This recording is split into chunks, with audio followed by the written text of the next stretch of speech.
Sir नमस्कार. आपण पाहतोय नवीन रेपो दर हे जारी करण्यात आलेले आहेत, कपात करण्यात आलेली आहे, गृहकर्ज स्वस्त होणार आहे. एकंदरीत या निर्णयाकडे आपण कसं पाहताय? नमस्कार.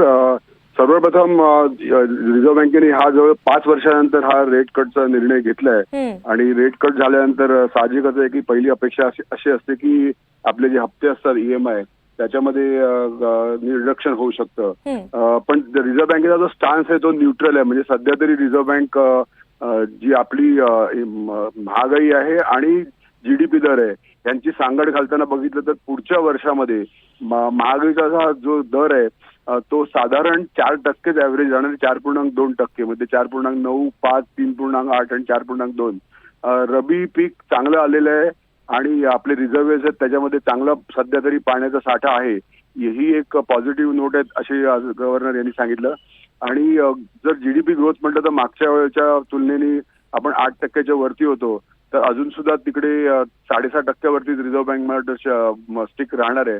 त्यामुळे प्रायव्हेट सेक्टर मधून इन्व्हेस्टमेंट झाल्याशिवाय मला वाटतं काही सुखद धक्का वगैरे मिळणार नाहीये. पण 25 बेसिस पॉईंट करणं हे अपेक्षित होतं. फेड मध्ये पण आता बहुधा पुढच्या वेळेला रेट कट होईल. तर keeping in pace with global trend, कारण ईसीबीने पण रेट कमी केला त्यामुळे मला वाटतं अनिवार्य होतं. काही जण 50 बेसिस पॉईंटनी अपेक्षा करत होते, पण 25 काही नसल्यापेक्षा चांगलं असं माझं प्राथमिक मत आहे. उदय सर, आणखी एक महत्त्वाचा मुद्दा गृहकर्जाविषयी आपण बोललोच, त्या ठिकाणी तर दिलासा आहेच, मात्र इतर असे कोणते लार्जर सेक्टर आहे ज्यामध्ये असा फायदा आपल्याला पाहायला मिळेल? काय नाही, ह्याच्यामध्ये आता नवीन लेंडिंग जोड आपल्याला माहिती आहे की आपल्या ह्या बजेटमध्ये मोठ्या प्रमाणावरती एसएमई असतील, शेतकरी असतील ह्यांना लेंडिंग होणारे, अर्थात त्यांना सबवेन्शन असतं. पण एकूणच एमएसएमईला जे कर्ज वाटप होईल त्याचा सुद्धा ह्याच्यावरती परिणाम होणे असं इंडिकेशन आता 25 बेसिसचा पॉईंट आहे.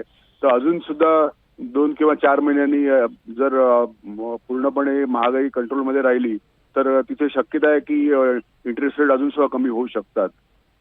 निश्चित. सर धन्यवाद आपल्या प्रतिक्रियेसाठी.